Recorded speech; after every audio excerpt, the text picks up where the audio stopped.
Hello, नमस्कार, सत श्री अकाल, गुड इवनिंग दोस्तों, कैसे हैं आप सभी? आप सभी का मैं बहुत-बहुत स्वागत करती हूँ अपने इस शो में जो कि है जीके कैप्सूल और जिसे आप सुनते हैं रेडियो उड़ाना फ्लाइट ऑफ लाइफ पर मेरे यानी आरजे संगीता के साथ। और ये जो शो होता है वो आपके कॉम्पिटिटिव एग्ज़ाम्स को क्रैक करने में ज़रूर हेल्प करता है। मुझे उम्मीद है कि आप सभी नोट डाउन भी ज़रूर करते होंगे। हम बहुत ही सेलेक्टिव क्वेश्चंस और रेलेवेंट क्वेश्चंस लेके आते हैं जो कि हर एग्ज़ाम्स में पूछे जाने की पॉसिबिलिटी रहती है। तो दोस्तों इसी क्रम में अब हम बढ़ते हैं अपने आज के क्वेश्चंस की तरफ कि हमारे इसमें कौन-कौन से क्वेश्चंस आपके लिए लिए गए हैं। तो पहला प्रश्न आज हमारा कि आपको इसमें ये बताना है कि जो अभी इंडिया इनोवेशन इंडेक्स सूची जारी की गई है 2021 की, उसमें शीर्ष स्थान पर कौन-सा राज्य रहा है? तो दोस्तों ये ना अभी कुछ समय से ही ये इंडेक्स सूची जारी की जा रही है नवाचार को बढ़ावा देने के लिए। तो इसमें जो इंडिया इनोवेशन इंडेक्स 2021 की सूची में तीसरा संस्करण था ये। इसमें कर्नाटक शीर्ष स्थान पे रहा है और ये जो सूची है नीति आयोग द्वारा जारी की जाती है। इसमें नॉर्थ ईस्ट के जो हमारे राज्य हैं उसमें मणिपुर का सर्वश्रेष्ठ प्रदर्शन रहा है और इसके अलावा केंद्र शासित प्रदेशों में चंडीगढ़ का सर्वश्रेष्ठ प्रदर्शन रहा है। तो कि दोस्तों अब हम बढ़ते हैं अपने नेक्स्ट क्वेश्चन की ओर यानी क्वेश्चन नंबर 2 की ओर। तो हमारा सेकेंड नंबर क्वेश्चन है कि भारत की पहली स्वदेशी रूप से विकसित हाइड्रोजन फ्यूल बस कहाँ पे स्थापित की बस सेवा कहाँ शुरू की गई है? तो दोस्तों ये जो है इसका सही आंसर कि पुणे में शुरू की गई है और ये जो है पर्यावरण के लिए बहुत ही अनुकूल और बहुत ही स्वच्छ रखने वाली ये परियोजना है कि जिसमें हाइड्रोजन फ्यूल सेल बस के थ्रू ये चलती है। इसमें जो हाइड्रोजन गैस है इसके थ्रू इलेक्ट्रिसिटी जनरेट की जाती है जिससे वो बस चलती है और इससे केवल जल ही निकलता है जो कि किसी भी तरीके से हार्मफुल नहीं है और ये बल्कि ग्रीन हाउस के उत्सर्जन को कम करने में भी मदद करता है और पर्यावरण के लिए हर तरह से बहुत ही सुरक्षित है। तो इस तरह की परियोजना को धीरे धीरे ज़रूर बढ़ावा मिलेगा, ऐसे हम उम्मीद करते हैं। ओके दोस्तों, अब आपको ये बताना है कि जो DRDO के अभी अध्यक्ष चुने गए हैं वो कौन है, उनका नाम बताना है। DRDO के अध्यक्ष किसको चुना गया है? तो उनका नाम है समीरवा कामत। इनको DRDO का अध्यक्ष हाल ही में चुना गया है जिन्होंने कि सतीश रेड्डी का स्थान लिया है और अब इन्होंने ये जो है इस DRDO की उसमें काम करेंगे और आगे उनके काम को आगे बढ़ाएंगे। ओके फ्रेंड्स, अब हमारा क्वेश्चन नंबर 3 है कि आपको बताना है जो अभी एशिया कप का आयोजन किया जा रहा है वो कहाँ किया जा रहा है और कब से कब तक ये चलेगा? तो दोस्तों ये जो है एशिया कप का आयोजन ये UAE में चल रहा है और ये 27 अगस्त से शुरू हो चुका है जो कि 11 सितंबर तक चलेगा। तो दोस्तों इसमें ये भी बता देती हूँ कि एशिया कप जो गेम है वो 1984 से चल रहे हैं और इसमें जो इस बार है वो भाग ले रहे हैं देश हमारे और भारत, श्रीलंका, पाकिस्तान, बांग्लादेश और इसमें अफ़गानिस्तान। इस बार जिसने डेब्यू किया है वो है हांगकांग जो कि पहली बार इसमें भाग लेगा। और दोस्तों ये बता दूं कि जो सीरीज़ है सबसे ज़्यादा बार किसने जीती है, तो ये भी भारत के नाम रिकॉर्ड है कि भारत ने सबसे ज़्यादा बार सीरीज़ जीती है, एशिया कप जीता है। ओके फ्रेंड्स, अब हो चला है ब्रेक का समय और आप कहीं मत जाइए, बने रहिए मेरे साथ रेडियो उड़ाना फ्लाइट ऑफ लाइफ सुनते रहिए और मैं लौट कर आती हूँ छोटे से ब्रेक के बाद।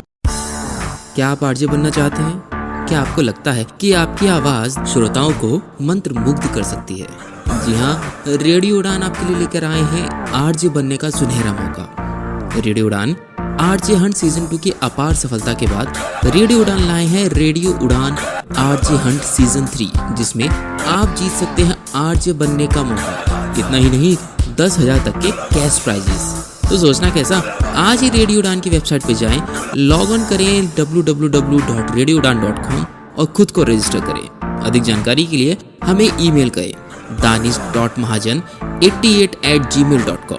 रेडियो उड़ान, रेडियो उड़ान, रेडियो उड़ान, flight of flight, रेडियो उड़ान, flight of flight, रेडियो उड़ान।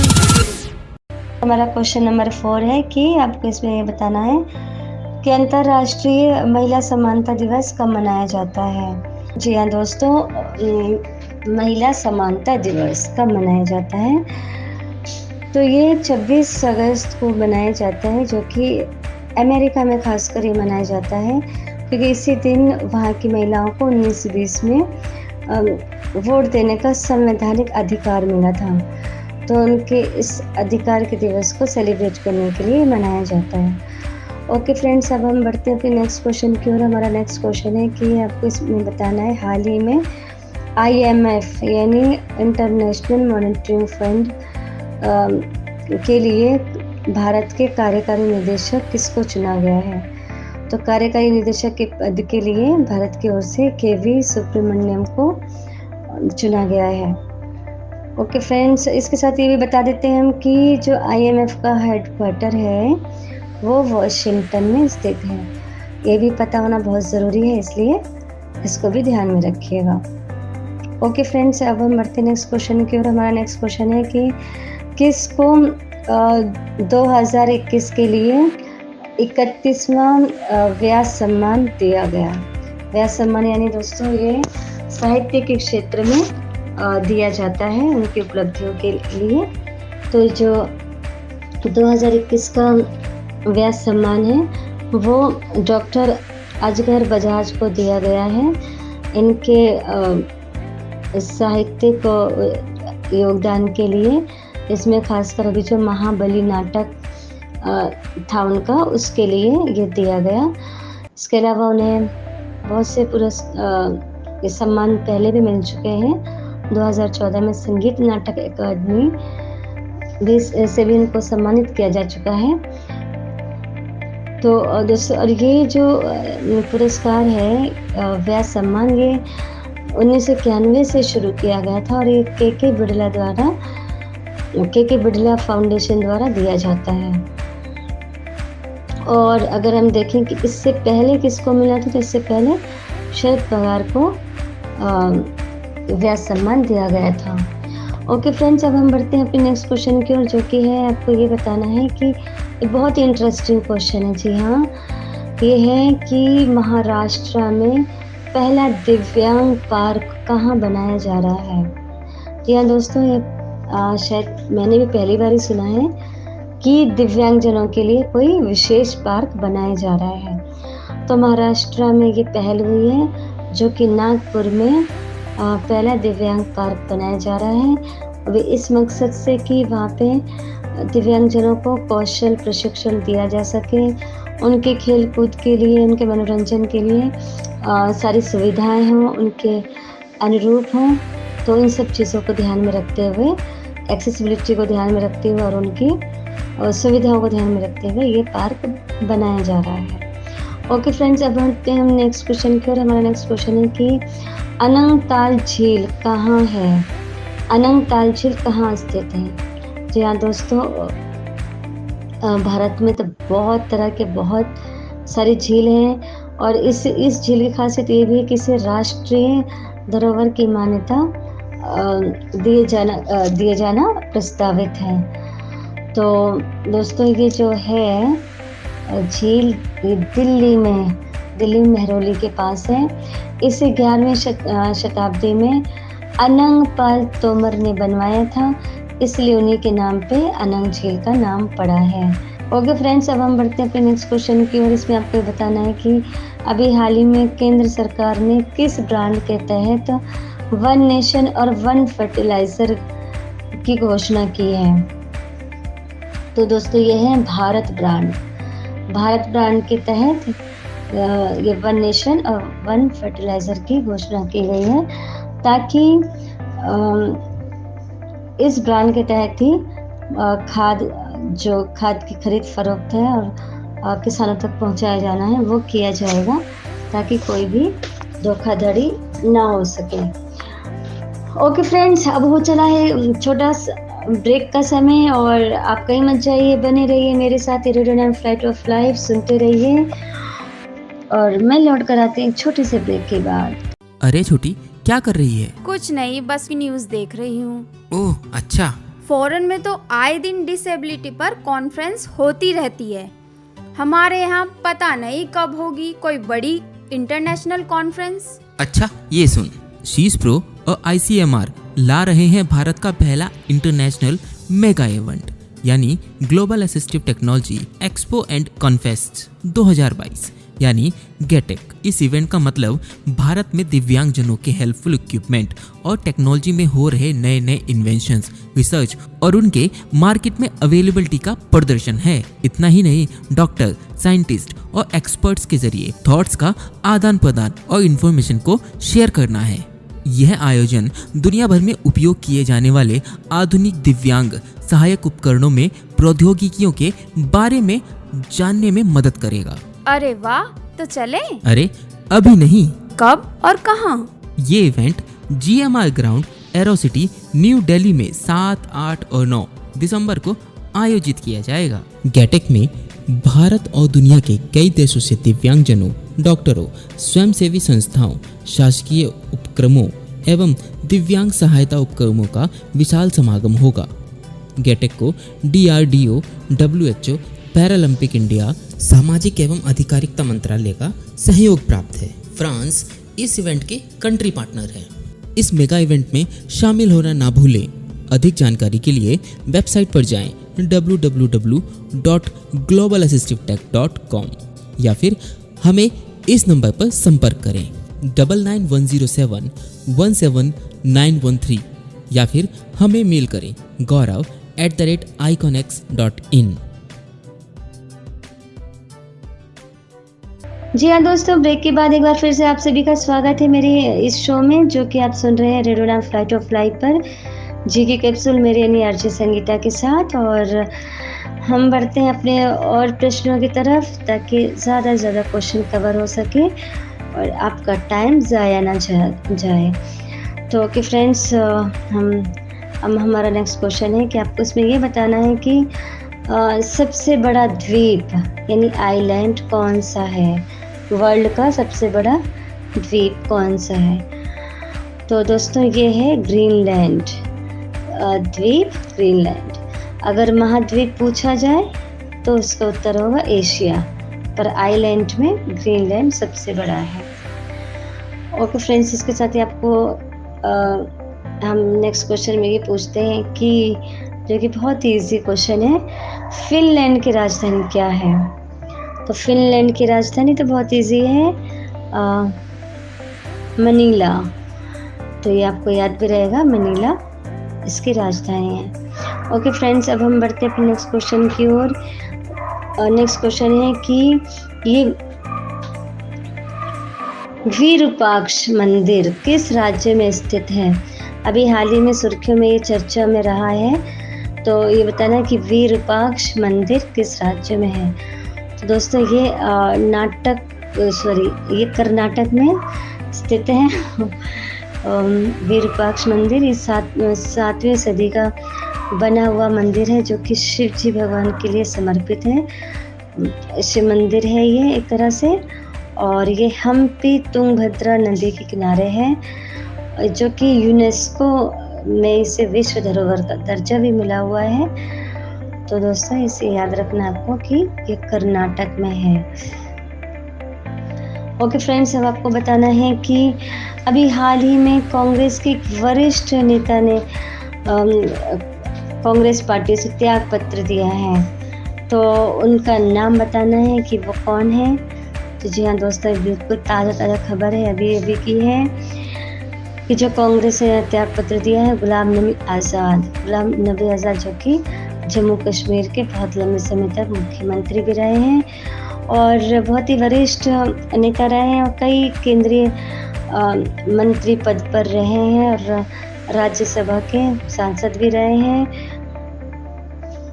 और ये बहुत ही इनका उल्लेखनीय भूमिका रही है, किंतु अनफॉर्चुनेट उन्होंने पार्टी से त्यागपत्र देने की घोषणा कर दी है। ओके फ्रेंड्स, अब हम बढ़ते हैं नेक्स्ट क्वेश्चन की और इसमें आपको बताना है कि भारत के किस नृत्य को विश्व धरोहर के लिए चुना गया है। भारत के किस अभी हाल ही में सुना होगा कि भारत के एक नृत्य है जिसको विश्व धरोहर के रूप में मान्यता दी जा रही है, जो कि है डांडिया, यानी गुजरात का फेमस डांडिया है। इसका मतलब ये हुआ दोस्तों कि अब वर्ल्ड में बहुत से देशों में डांडिया प्रचलित हो जाएगा। इसको जानेंगे, हमारी संस्कृति को जानेंगे लोग, तो इसके माध्यम से दूर दूर तक भारत की संस्कृति पहुंचेगी। ओके फ्रेंड्स, अब हमारा नेक्स्ट क्वेश्चन है कि आपको इसमें बताना है कि आचार्य चतुरसेन शास्त्री, जिनका जन्मदिन कल ही था यानी 26 अगस्त को था, तो उनका जन्म कब और कहाँ हुआ और उनके बारे में क्या जानते हैं ये जान लेते हैं कि क्योंकि कल इनका जन्मदिन था तो इनके बारे में जानना वाजिब है। तो आचार्य चतुरसेन शास्त्री जो है बहुत ही प्रसिद्ध साहित्यकार हैं और इनका जन्म जो है इनका जन्म 1891 में बुलंदशहर में हुआ था और 26 अगस्त के दिन हुआ था। और आपको मैं ये बता दूं कि ये ऐतिहासिक घटनाओं पे इनकी रचनाएं आधारित होती थी। बहुत था कि ऐतिहासिक घटनाओं पे जैसे उन्होंने इनकी कई सारी रचनाएं बहुत प्रचलित हैं जो कि आपने पढ़ी भी होंगी, जो कि साहित्य के विद्यार्थी रहे होंगे। तो उसमें एक गोली उपन्यास इनका और वैशाली की नगरवधू, सोमनाथ, और इनका एक कहानी संग्रह बहुत ही फेमस, कासे दुखिया कहूँ। तो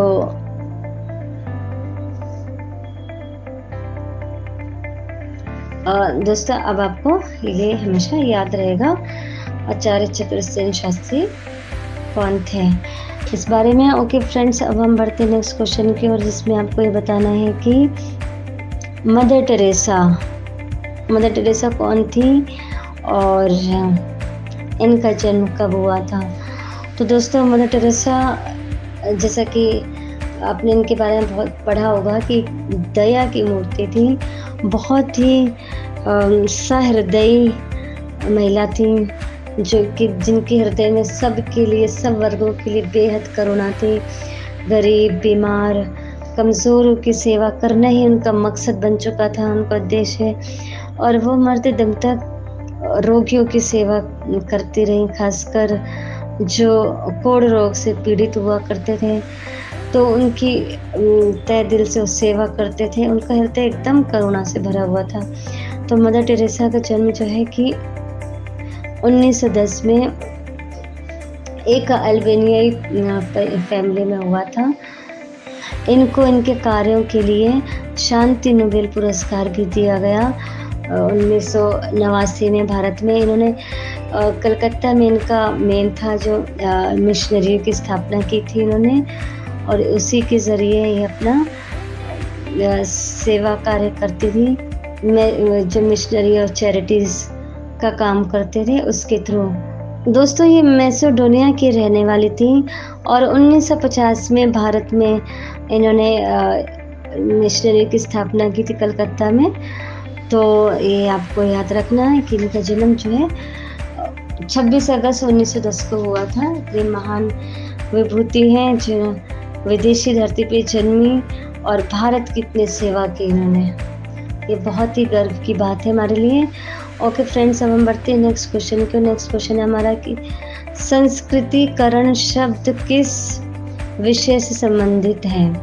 संस्कृतिकरण शब्द किस विषय से संबंधित है?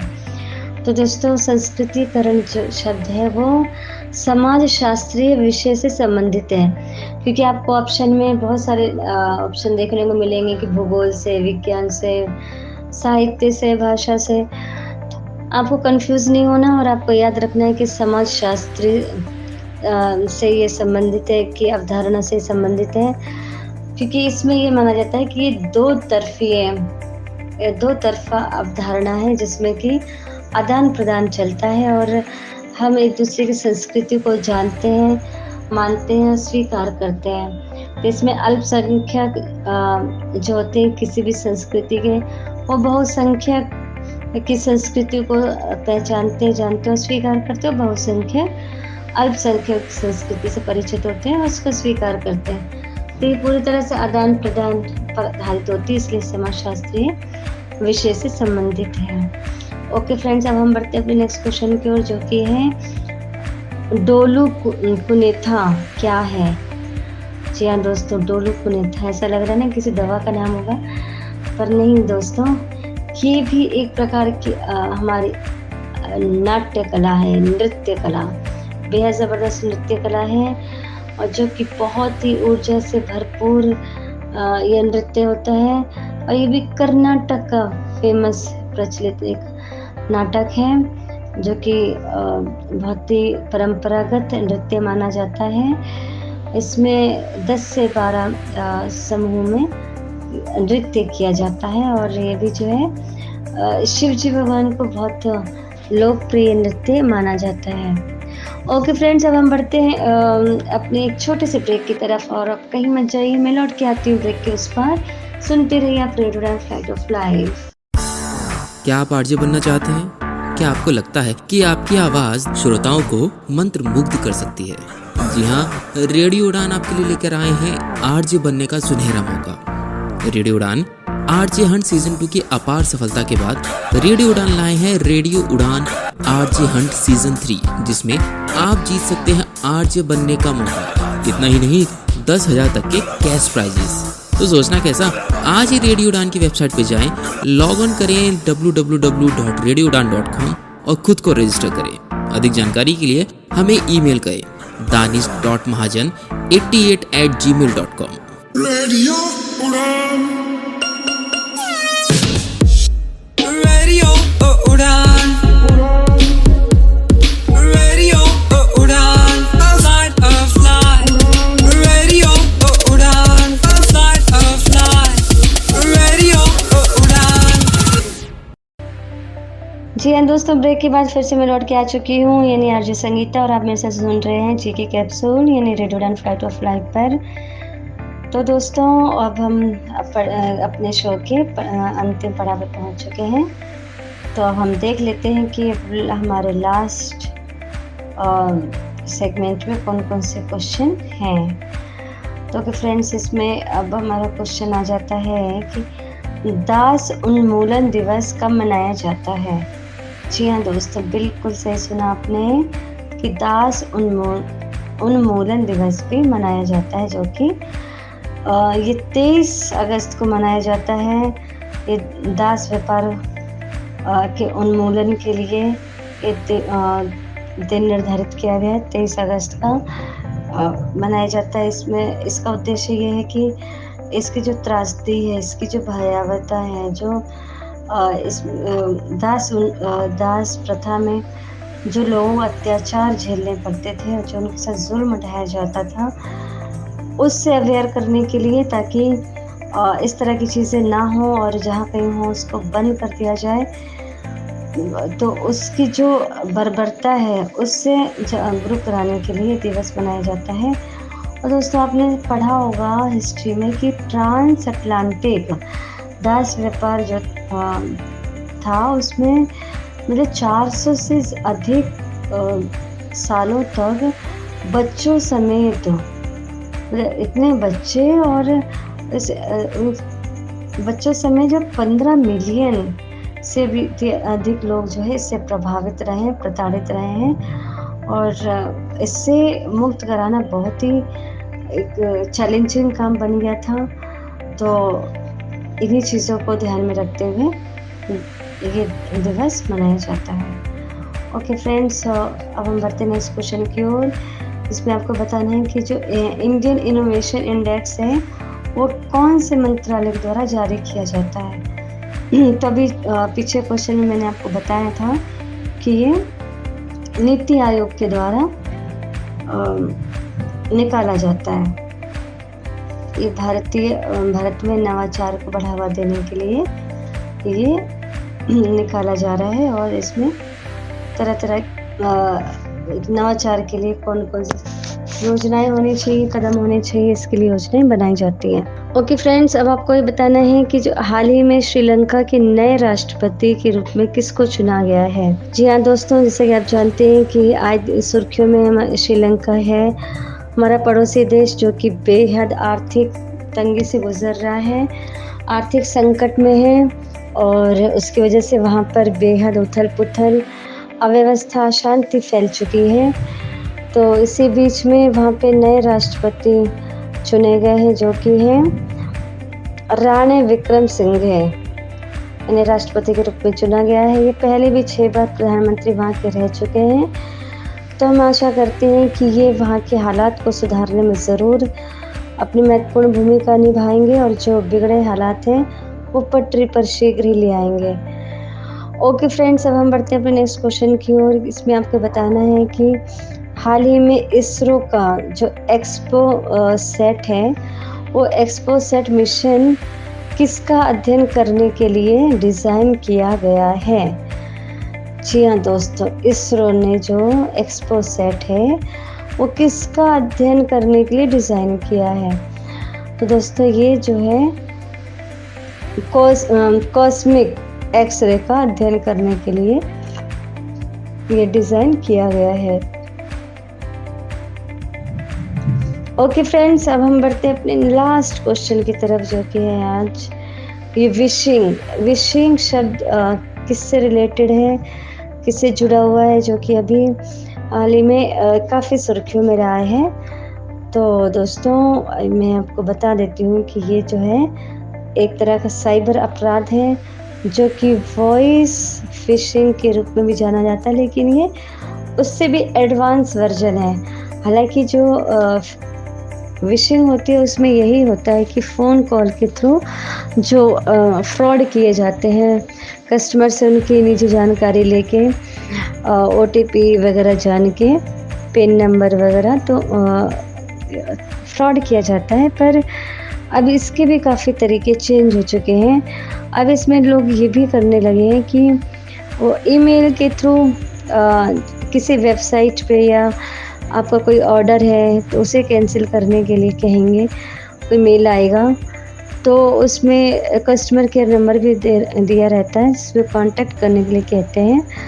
अगर आपने कांटेक्ट कर दिया तो वहाँ पर जो है शिकारी बैठे होते हैं और आपको अपने पंजे फंसा लेते हैं और आपकी जो है जितनी पर्सनल इन्फॉर्मेशन है अकाउंट से रिलेटेड वो ले लेते हैं और आपका अकाउंट हैक कर लेते हैं और ये पूरा खाली कर देते हैं। तो जी हाँ दोस्तों, हम सभी को इससे बेहद अलर्ट रहने की ज़रूरत है, इस तरह की कॉल से और इस तरह की मेल से और इस तरह किसी भी सस्पिशियस एक्टिविटी से।